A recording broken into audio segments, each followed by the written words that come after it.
আসসালামু আলাইকুম hello viewers, আশা করি আপনারা সবাই ভালো আছেন। তো আজকের ভিডিওতে শেয়ার করব আমাদের ইপিএস টেক্সট বুকের অধ্যায় 37-এর যে ওয়ার্ড মিনিংগুলো রয়েছে, শব্দকোষ 1 এবং শব্দকোষ 2, অহুই ইল এবং অহুই ই, এইগুলোর বিস্তারিত ওয়ার্ড মিনিংগুলো আলোচনা করার চেষ্টা করব। সো ভিডিওটি কিন্তু খুব গুরুত্বপূর্ণ হতে যাচ্ছে। ভিডিওটি আপনারা স্কিপ না করে মনোযোগ সহকারে দেখবেন এবং আপনারা কেউ যদি আমার ইউটিউব চ্যানেলে নতুন হয়ে থাকেন এখনই সাবস্ক্রাইব করে বেল বাটনটি অল করে দিবেন। তো দেখেন কোরিয়া যে আমাদের প্রত্যেকটা ওয়ার্ড মিনিং আকারে প্রত্যেকটা অধ্যায়ের যে ওয়ার্ড মিনিংগুলো রয়েছে সেগুলো কিন্তু আমি অলরেডি দিয়েছি।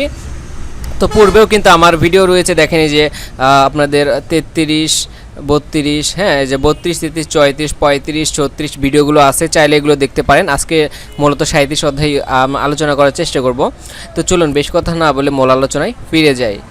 তো দেখেন আমি অলরেডি 37 অধ্যায় ওপেন করে ফেলেছি। তো এটার আমরা দেখব, প্রথমে দেখেন যে এই অধ্যায়ের হেডলাইনটা রয়েছে আমাদের হচ্ছে সামশিপ শিলগোয়া অধ্যায় 37।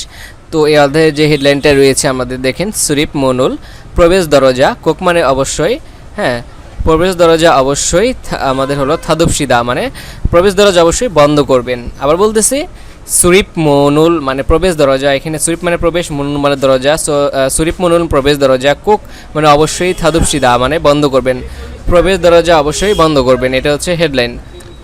তো আমরা এখন অধ্যায় এর যে অহুইটা আছে, এই যে অহুই ইল শব্দ তালিকা 1 বা শব্দকোষ 1-এ কিন্তু অলরেডি চলে আসছে।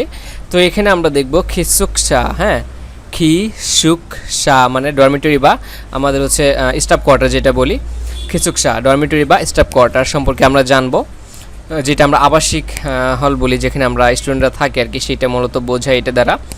তো ফার্স্টে দেখেন বাং মানে রুম বা ঘর, ঠিক আছে, বাং মানে রুম বা ঘর, বাং মানে রুম বা ঘর। তারপরে হচ্ছে আমাদের এই যে ফোকদো মানে করিডোর, ফোকদো মানে করিডোর, ফোকদো মানে করিডোর, ঠিক আছে, ফোকদো মানে করিডোর, ফোকদো মানে করিডোর। তারপরে আমাদের খিয়দান মানে সিঁড়ি, খেদান মানে সিঁড়ি, খেদান মানে সিঁড়ি, খেদান মানে সিঁড়ি। তারপর হচ্ছে সুরিপ মন মানে প্রবেশ দরজা, হ্যাঁ প্রবেশ পথ বা প্রবেশ দরজা, সুরিপ মন মানে প্রবেশ দরজা হবে এখানে, সুরিপ মন মানে প্রবেশ দরজা, সুরিপ মন প্রবেশ দরজা, সুরিপ মন প্রবেশ দরজা।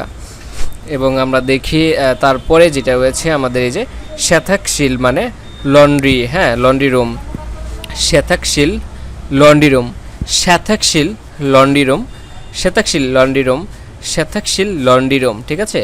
এবং তারপরে আমাদের যেটা আছে এই যে আমাদের শিয়াওয়াশিল, হ্যাঁ আমাদের হচ্ছে শিয়াওয়াশিল মানে গোসলখানা, শিয়াওয়াশিল, হ্যাঁ শিয়াওয়াশিল মানে গোসলখানা, শিয়াওয়াশিল মানে গোসলখানা, শিয়াওয়াশিল গোসলখানা। এবং তারপর আমাদের আছে দেখেন এই যে রুমমেইথু মানে রুমমেট, একই রুমের বাসিন্দা বা রুমমেইথু যেটা আমরা রুমমেট বলি, রুমমেইথু মানে রুমমেট, রুমমেইথু মানে রুমমেট, রুমমেইথু মানে রুমমেট। তারপরে আছে আমাদের এই যে খোয়াল্লি ইন মানে তত্ত্বাবধায়ক, খোয়াল্লি ইন মানে তত্ত্বাবধায়ক, অর্থাৎ একটি আবাসিক হলের যিনি তত্ত্বাবধায়ক থাকেন মানে যিনি দেখাশোনা করেন, একজন হেড থাকেন, ওনাকে মূলত বোঝায় এটা দ্বারা। খোয়াল্লি ইন মানে তত্ত্বাবধায়ক, খোয়াল্লি ইন মানে তত্ত্বাবধায়ক, ঠিক আছে, খোয়াল্লি ইন মানে তত্ত্বাবধায়ক। তো এটা আমাদের গেছে অহুই ইল। এখন আমরা অহুই ইতে যাব।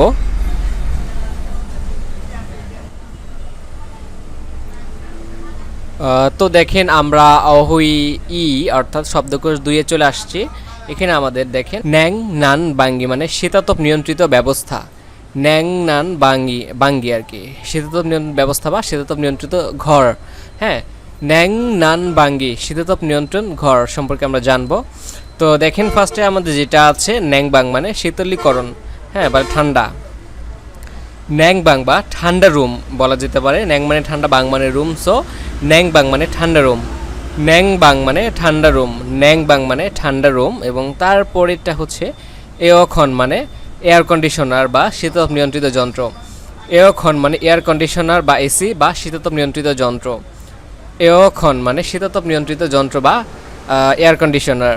এবং তারপরে যেটা আছে আমাদের শনফুঙ্গি মানে পাখা বা ফ্যান, শনফুঙ্গি মানে পাখা বা ফ্যান, শনফুঙ্গি মানে পাখা বা ফ্যান, শনফুঙ্গি পাখা বা ফ্যাং।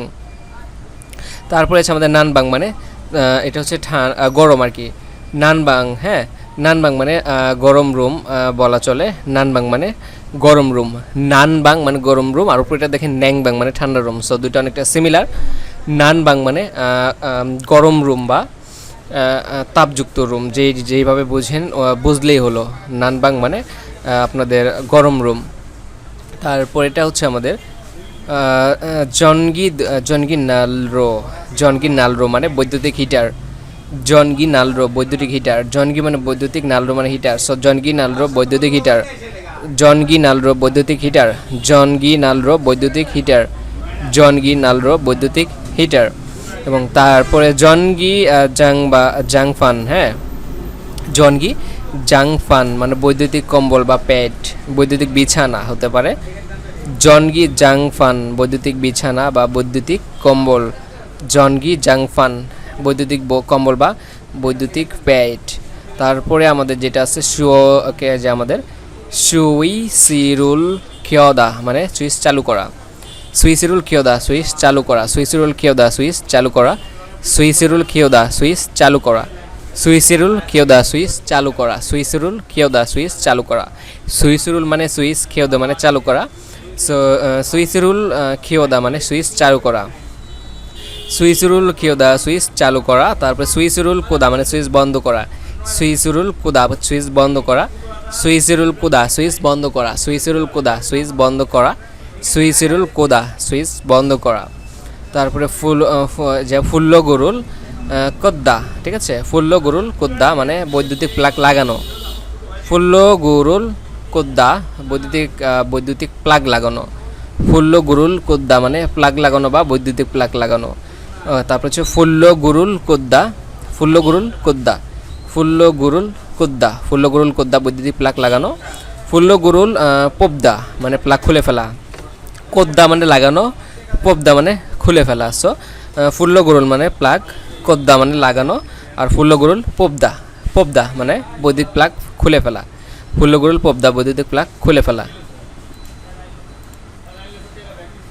তো এই হচ্ছে আমাদের অধ্যায় 37-এর অহৈ ইল এবং অহৈ ই মানে শব্দ তালিকা 1 এবং শব্দ তালিকা 2 এর বিস্তারিত আলোচনা করার চেষ্টা করলাম।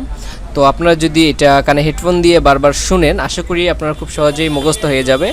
তো কোরিয়ান ভাষা শেখার মূল মন্ত্র যেটা প্রথম গুরুত্বপূর্ণ সেটা হচ্ছে আপনাদের বেসিক বই পড়ার পরে আপনাদের ওয়ার্ড মিনিংগুলো মুখস্থ করা, ভোকাবুলারি। অর্থাৎ কোরিয়ান ভাষার যে যত ভোকাবুলারি মুখস্থ করবে তার তত তাড়াতাড়ি কোরিয়ান ভাষা শেখার একটা হবে, অর্থাৎ তাড়াতাড়ি শিখতে পারবে সে। সো ভোকাবুলারি শেখার কোনো বিকল্প নাই, যে যত পারেন ভোকাবুলারি শিখবেন। আর আমি এভাবে ধারাবাহিকভাবে প্রত্যেকটা অধ্যায়ের ওয়ার্ড মিনিংগুলো আপনাদের দেওয়ার চেষ্টা করব। অবশ্যই আশা করি ওয়ার্ড মিনিংগুলো আপনাদের কাজে দিবে বা আপনাদের উপকার লাগবে বা ভালো শিখতে পারবেন। তো যদি আমার ভিডিওটি আপনাদের ভালো লাগে অবশ্যই লাইক করবেন, কমেন্ট করবেন, শেয়ার করে ভিডিওটি অন্যদেরকে দেখার সুযোগ করে দিবেন। যারা নতুন আছে বিশেষ করে তাদের কাছে শেয়ার করে দেখার সুযোগ করে দিবেন, কারণ এগুলো শুনলে তাদের ওয়ার্ড মিনিংগুলো মুখস্থ হয়ে যাবে, বেশি টেনশন নেওয়ার প্রয়োজন পড়বে না। এছাড়াও আপনারা কেউ যদি আমার ইউটিউব চ্যানেলে নতুন হয়ে থাকেন এখনই চাইলে সাবস্ক্রাইব করে বেল বাটনটি অল করে দিতে পারেন, কারণ কোরিয়া ভাষা সংক্রান্ত অসংখ্য ভিডিও আমার চ্যানেলে কিন্তু আমি অলরেডি দিয়ে রেখেছি। চাইলে আপনারা এগুলো দেখতে পারেন, কারণ এগুলো প্রত্যেকটা আপনাদের জন্য গুরুত্বপূর্ণ। তো সর্বশেষ আবারও অনুরোধ থাকবে, আপনারা কেউ যদি আমার ইউটিউব চ্যানেলে নতুন হয়ে থাকেন এখনই সাবস্ক্রাইব করে বেল বাটনটি অল করে দিবেন। তো আজকের মতো এই পর্যন্ত, আসসালামু আলাইকুম।